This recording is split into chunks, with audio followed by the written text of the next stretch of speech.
गौरी रघु को उस हाल में देखकर कांप गई। उसका अपना भाई अब इंसान नहीं रहा था, बल्कि थुंग थुंग का हिस्सा बन चुका था। उसने भागने की कोशिश की, लेकिन जैसे ही दरवाजे तक पहुंची, ढोलक अपने आप उड़कर आके दरवाजा बंद कर देता है। तभी गौरी को बुजुर्ग की कही बात याद आई। जब वो बुजुर्ग की बात सुनकर जा रही थी, तब बुजुर्ग ने फिर से बुलाया और कहा था, बेटी, अगर तुम अपने भाई को आजाद करना चाहती हो तो थुंग थुंग को रोकने का एक ही तरीका है, उसकी ढोलक को पूरी तरह जलाकर राख कर दो, तभी उसके श्राप से बचे लोग आजाद हो सकते हैं। ये याद करते ही गौरी कांपते हुए एक मोमबत्ती जलाती है और ढोलक के पास जाकर आग लगा देती है। जैसे ही आग लगती है, पूरी जगह कांप उठती है।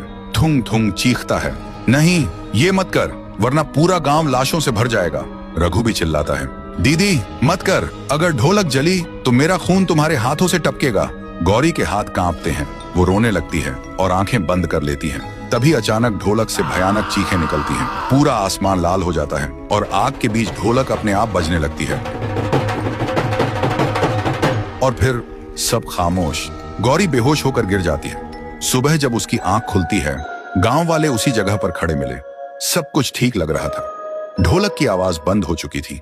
गांव वालों को लगा गौरी ने उन्हें थुंग थुंग से बचा लिया है, लेकिन जब गौरी ने अपने हाथ देखे, उसकी हथेलियों पर ढोलक के निशान बने हुए थे। वो समझ नहीं पाई ये हुआ कैसे। और उस दिन से गांव वाले रात में बिना डरे सुकून से सोने लगे। मगर सच कुछ और था। हर रात ठीक 2 बजे गौरी के हाथ अपने आप हिलने लगते और उन निशानों से अजीब सी कंपन निकलती, जैसे कोई ढोल अपने आप बज रहा। धीरे धीरे गौरी ने महसूस किया, उसके कमरे में रखा पानी, दीवारों पर टंगी तस्वीरें, सब ढोल की ताल पर कांपने लगते।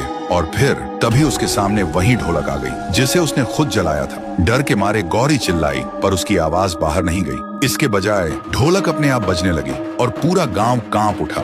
गांव वाले खौफ में अपने दरवाजे बंद करने लगे। सबको लगा पुराना थुंग थुंग लौट आया है, लेकिन इस बार कुछ अलग था।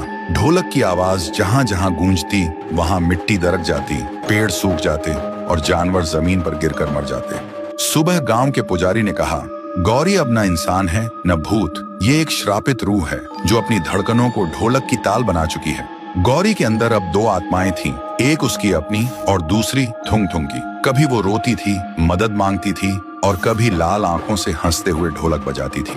गांव वाले कहते हैं, जिस दिन गौरी की रूह पूरी तरह थुंग थुंग बन जाएगी, उस दिन ढोलक की धड़कन से इंसान की सांसें रुक जाएंगी। तो दोस्तों, क्या गौरी के अंदर सच में थुंग थुंग की आत्मा पूरी तरह से कब्जा कर लेगी, या वो अपने भाई को बचा पाएगी? अगर जानना चाहते हो आगे क्या होगा, तो वीडियो को लाइक करो, चैनल को सब्सक्राइब करो और कमेंट करो, पार्ट 3 चाहिए।